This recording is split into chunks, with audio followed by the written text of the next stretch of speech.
하나님께서 오늘 우리들에게 허락하신 말씀은 신약성경 사도행전 8장 9절 말씀입니다. 신약성경 200쪽입니다. 그 중에 시몬이라 하는 사람이 전부터 있어 마술을 행하여 사마리아 백성을 놀라게 하며 자칭 큰 자라 하니. 아멘.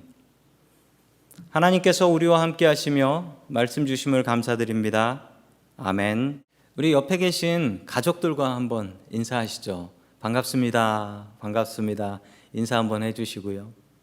가족끼리는 한번 안아주셔도 좋을 것 같습니다. 반갑습니다. 인사 나누겠습니다. 자, 오늘 마법사 시몬이라는 제목을 가지고 하나님의 말씀을 증거하겠습니다.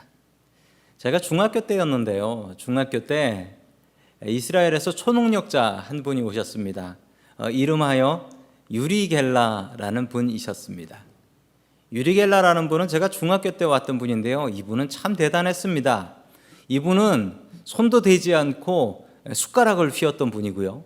그리고 손도 대지 않고 나침판을 막 움직이는 사람이었고요. 그리고 기억하시는 분들 계실 겁니다.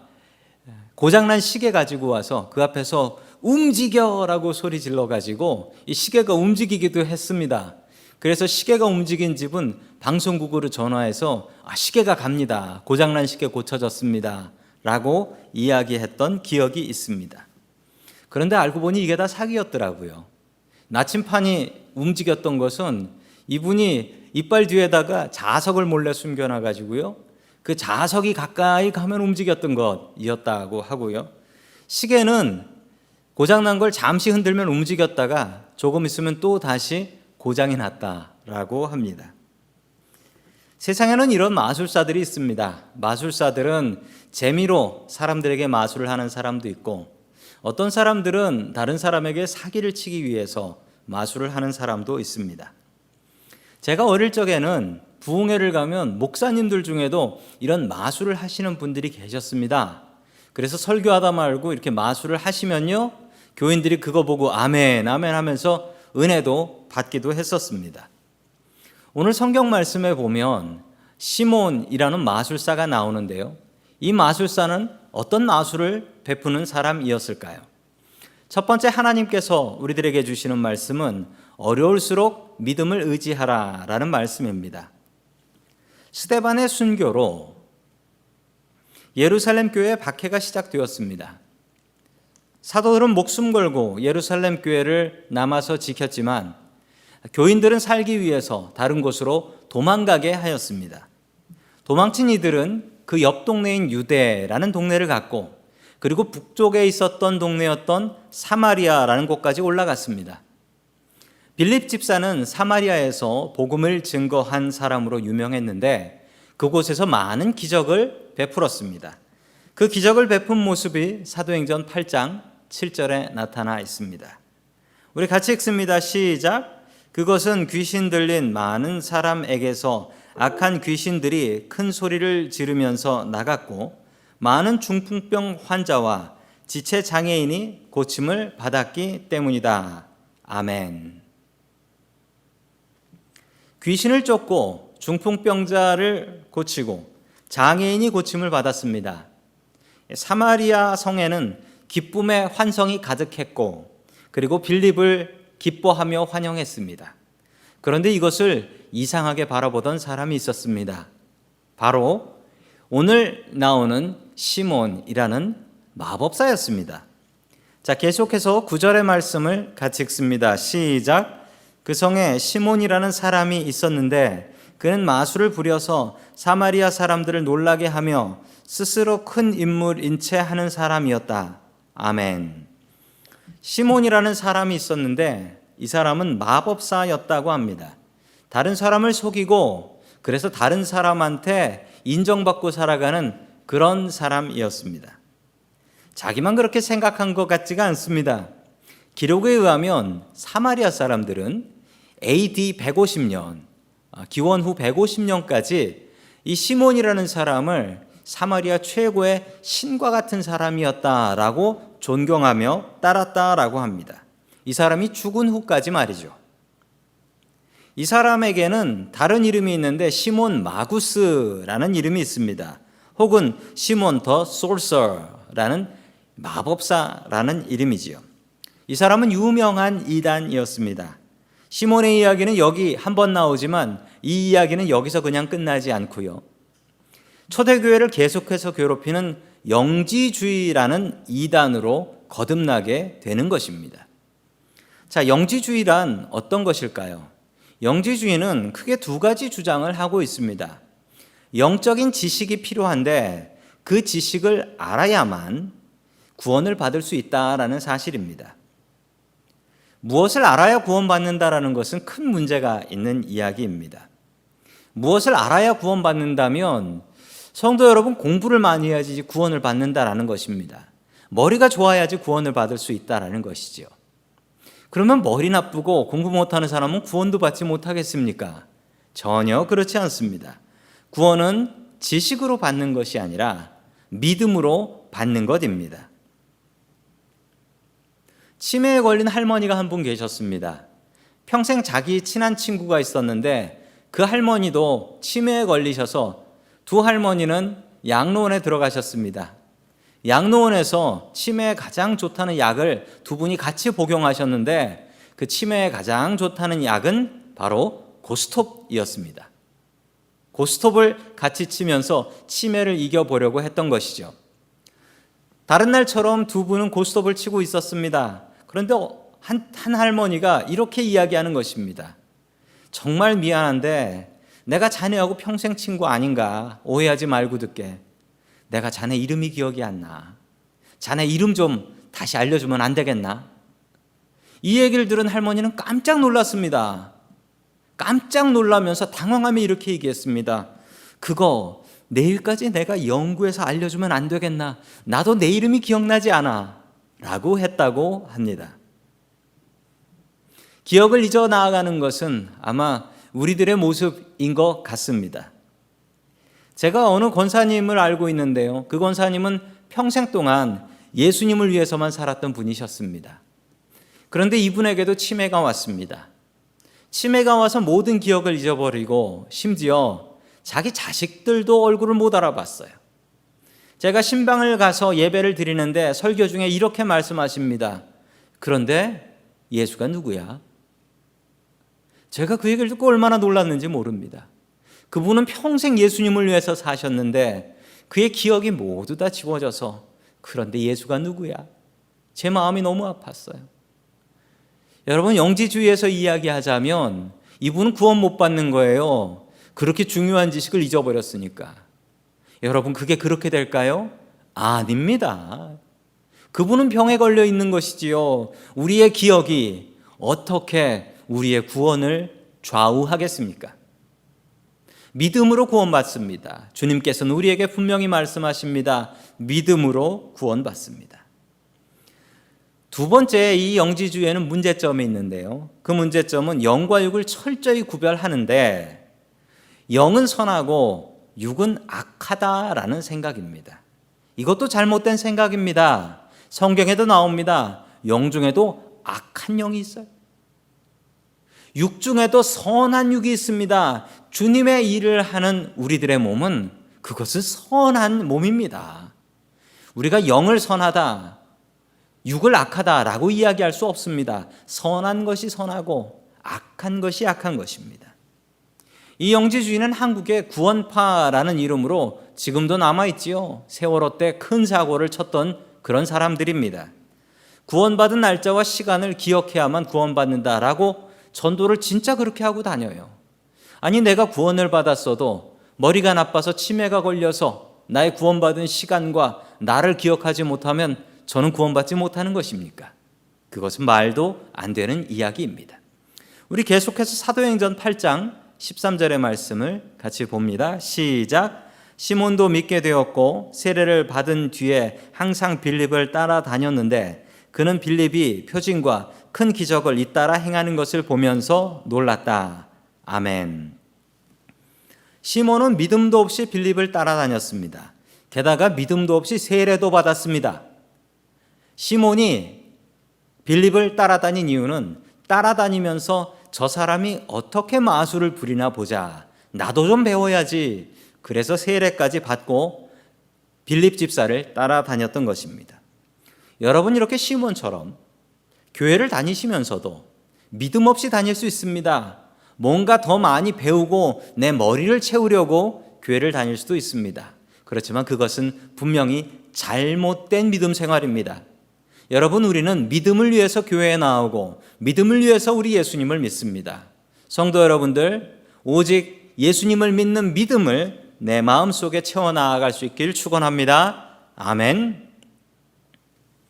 그러나 이런 영지주의에 대한 생각들은 성도 여러분들 들으면서도 나도 저런 생각 갖고 있었는데 이런 분들 계실지도 모릅니다. 왜냐하면 성도 여러분들께 묻습니다. 우리가 죽고 나서 부활하게 되면 우리의 영이 삽니까? 우리의 몸이 삽니까? 제가 이런 질문들을 교인들에게 드려보면 교인들의 많은 분들은 이렇게 답을 합니다. 우리들의 영이 부활하지요. 우리들의 몸은 땅에서 썩잖아요. 이것이 영지주의의 생각입니다. 우리 예배 시작할 때 같이 암송했었죠. 사도신경에 보면 이렇게 나옵니다. 몸이 다시 사는 것과 영원히 사는 것을 믿사옵나이다. 우리 방금 외우지 않았습니까? 우리의 몸이 삽니다. 그것도 살았다가 늙어 죽지 않고 영원히 삽니다 라고 우리는 사도신경을 통해서 고백하고 있습니다. 우리는 믿음으로 구원을 받습니다. 그 사실을 분명히 명심하십시오. 시몬 같은 마음을 버리십시오. 교회는 지식 배우러 오는 것, 뭔가 한 수 배우려고 오는 것이 아닙니다. 교회는 믿음을 갖기 위해서 나오는 것입니다. 믿음으로 구원받습니다. 우리들은 지금 예배를 제대로 드리지 못하고 있습니다. 지금도 인터넷을 통해서 이 설교를 듣고 계신 성도 여러분들, 우리의 믿음이 크게 시험받고 있습니다. 조그마한 화면을 통해서 우리 교인들도 만나지 못하면서 드리는 예배가 이게 예배인가라는 생각이 들기도 합니다. 여러분, 이때가 우리의 믿음이 가장 크게 시험받고 우리의 믿음이 진짜 믿음인가 검증할 수 있는 시간입니다. 어려운 환경 속에서도 온전히 주님을 믿는 믿음으로 주님만 바라보며 나아갈 수 있기를 주의 이름으로 간절히 축원합니다. 아멘. 두 번째, 마지막으로 하나님께서 우리들에게 주시는 말씀은 돈보다 하나님이다 라는 말씀입니다. 돈보다 하나님이다. 우리 사도행전 8장 14절의 말씀을 계속해서 읽습니다. 시작. 사마리아 사람들이 하나님의 말씀을 받아들였다는 소식을 예루살렘에 있는 사도들이 듣고서 베드로와 요한을 그에게로 보냈다. 아멘. 예루살렘에서 목숨을 걸고 교회를 지키고 있었던 12사도들이 있었습니다.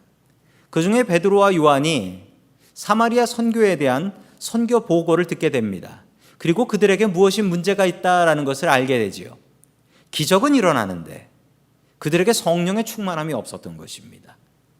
그래서 베드로와 요한은 사마리아로 달려왔고 그들을 위해서 성령 충만함 받기 위해 기도하자 성령이 그들의 마음속에 들어가셔서 그들의 삶이 변화되는 것을 보게 되었습니다. 이것을 옆에서 보던 시몬의 눈이 뒤집혀 버립니다. 왜냐하면 마술사들이나 무당이 하는 것은 귀신이 자신에게 들어오는 것입니다. 귀신이 자신에게 들어오든 혹은 들어오지 않아도 들어왔습니다 라고 하면서 쇼를 할 수 있었던 것이지요. 그런데 그들이 할 수 없는 것이 있었습니다. 그들은 다른 사람의 마음속에 다른 영이 들어가게 하는 것은 할 수 없었습니다. 그래서 마법사 시몬은 눈이 뒤집혀서 아니 도대체 저건 어떤 기술이야? 저 기술을 알게 되면 내가 더욱더 사람들에게 존경을 받게 되겠네. 이 마음을 갖게 됩니다. 그래서 그는 돈을 내고 이 능력을 사려고 합니다. 우리 사도행전 8장 18절의 말씀 계속해서 봅니다. 시작. 시몬은 사도들이 손을 얹어서 성령을 받게 하는 것을 보고 그들에게 돈을 내고서 말하기를 내가 손을 얹는 사람마다 성령을 받도록 내게도 그 능력을 주십시오 하니 아멘. 이 공교롭게도 둘의 이름이 같습니다. 마법사의 이름도 시몬, 베드로의 원래 이름도 시몬. 시몬이 시몬에게 부탁을 하는 겁니다. 돈을 주면서 지금 그 성령을 내린 능력 나한테 파시오 라는 것이죠. 자, 이것을 어려운 말로 시모니라는 말로 부릅니다. 이 시몬에게서 온 행동이라는 뜻인데요. 이 시몬이라는 말은 돈으로 성령의 능력을 사려 한다라는 원래 뜻이 있고요. 여기서 더 나온 뜻은 돈을 가지고 신부가 되거나 수녀가 되거나 혹은 돈을 가지고 목사가 되려고 하는 행동, 이것을 시몬이라고 합니다. 어찌 귀한 성직을 돈으로 팔고 살 수 있었겠습니까? 그러나 마술사들 사이에선 다릅니다. 마술사들은 새로운 기술을 보게 되면 그 기술을 돈을 주고 삽니다. 혹은 그 마술을 할 수 있는 도구를 돈을 주고 사요. 원래 마술사들은 돈을 주고 기술을 사고 팔고 배우고 이런 일들을 합니다. 그래서 돈을 냈던 것이죠. 이거 새로운 마술이니 내가 돈 내고 배워야 되겠다. 계속해서 20절 말씀 같이 봅니다. 시작. 베드로가 그에게 말하였다. 그대가 하나님의 선물을 돈으로 사려고 생각하였으니 그대는 그 돈과 함께 망할 것이요. 아멘. 아니, 베드로는 좀 과할 정도로 저주를 퍼붓고 있습니다. 그 이유는 하나님의 선물이기 때문이다라는 것입니다. 성도 여러분, 제가 누구에게 선물을 줬는데 그분이 그 선물을 받으면서 아이고 고맙습니다 하면서 저에게 돈을 쥐어주시면 제 마음은 어떨까요? 야, 목사를 완전히 거지로 보는구나. 제가 그렇게 생각할 것입니다. 제가 누구에겐가 선물을 드렸을 때 그분이 정말 감사하다면 고맙다고 말씀하시고 다음에 또 저에게 다른 선물을 주시면 되는 것이죠. 하나님께도 마찬가지입니다. 우리가 하나님께 선물을 받습니다. 우리의 인생이라는 선물을 받고 우리가 가진 것을 선물로 받습니다. 그런데 하나님께서 선물 주실 때 하나님께 그 값을 돈으로 드린다고 한다면 하나님께서는 아마 비참하실 것입니다. 우리가 하나님께 감사로 드리는 것이지 그것을 우리가 돈으로 드리는 것이 하나님의 선물에 대한 값이다라고 생각하면 우리가 드리는 헌금들은 잘못된 것입니다. 베드로는 좀 돈에 대해서 과잉 반응을 보이는 것 같습니다. 지난번 이야기를 기억하시지요? 아나니와 삽비라의 이야기. 재산을 그렇게 많이 팔아가지고 교회에다가 바친 사람이었는데 너는 거짓말 쳤으니 죽는다라고 저주해서 두 사람이 모두 다 베드로 앞에서 죽게 합니다. 오늘 마술사 시몬의 이야기도 마찬가지입니다. 성령을 돈으로 사려고 했으면 아이고 이 무식한 사람 그게 그렇게 사는 게 아닌데 라고 좋게 알려줘도 될 것 아닙니까? 그런데 오늘 베드로는 이렇게 이야기합니다. 그대는 그 돈과 함께 망할 것이요 라고 저주를 퍼붓습니다. 베드로는 돈에 대해서 아주 민감했습니다. 그 이유가 무엇일까요? 베드로는 교회가 돈을 의지하고 돈을 바라보면 안 된다고 생각했기 때문입니다. 가난한 과부들이 교회로 몰려 들어왔습니다. 교회 가면 구제받을 수 있고 먹을 거 얻어먹을 수 있다고 몰려왔습니다.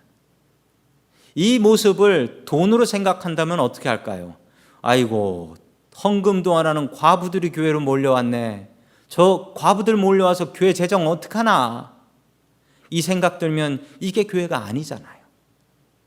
그리고 부자가 교회 등록해서 나오기 시작하면 그 부자한테는 굽신굽신해서 어떻게든 돈 더 많이 받으려고. 여러분 이래도 이건 교회가 아니잖아요.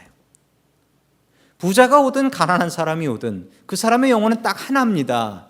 한 영혼만큼 존중해 줘야 하는 것입니다. 몇 년 전 제가 한국에 가서 제 대학교 신앙생활 같이 했던 친구들이었는데 그 친구들을 만났습니다. 제가 그 친구들에게 이렇게 부탁을 했습니다. 자네들은 평신도 드리니까 목사인 친구에게 조언 하나 좀 해주라. 목사가 좀 이렇게 했으면 좋겠다. 자네들이 좀 불편한 게 있으면 얘기해 달라라고 했더니 다른 친구들은 별로 이야기하지 않았는데 한 친구가 이렇게 얘기했습니다. 신앙생활 열심히 교회에서 봉사하는 친구였어요. 그 친구가 이렇게 얘기했습니다. 우리 교회 목사님은 가난한 사람이 교회 오면 인사도 잘 안 하고 부자나 교수나 권력 있는 사람 오면 그 사람에게 인사 잘하고 교인들한테 인사까지 시킨다. 너는 그런 목사 되지 마라. 저의 눈을 바라보면서 그렇게 이야기해 주었습니다. 저는 그 친구가 참 고마웠고 저는 그 친구의 그 조언을 제 가슴 속에 새겼습니다. 가난한 사람이나 부자나 건강한 사람이나 병든 사람이나 그의 영혼은 하나씩이고 모두 다 귀하다. 이것이 주님의 마음인 것을 제가 알게 되었습니다. 성도 여러분들, 지금 여러분들의 마음을 짓누르는 걱정거리는 무엇입니까? 혹시 돈 걱정입니까? 어떻게 나의 비즈니스를 운영할까? 혹은 어떻게 렌트를 내야 할까? 지금 청구서들이 쌓여 있는데 이 빌들은 어떻게 내야 할까? 내가 어떻게 먹고 살 수 있을까? 어떤 분이 이런 얘기를 했습니다. 코로나 걸려 죽는 것보다 괴로운 것은 돈 없는 거다. 여러분들도 이런 마음을 가지고 계십니까? 이렇게 근심, 걱정에 눌려있는 우리들에게 주시는 주님의 말씀이 여기에 있습니다. 우리 사도행전 8장 22절의 말씀을 나에게 주시는 말씀으로 알고 읽겠습니다. 시작. 그러므로 그대는 이 악한 생각을 회개하고 주님께 기도하시오.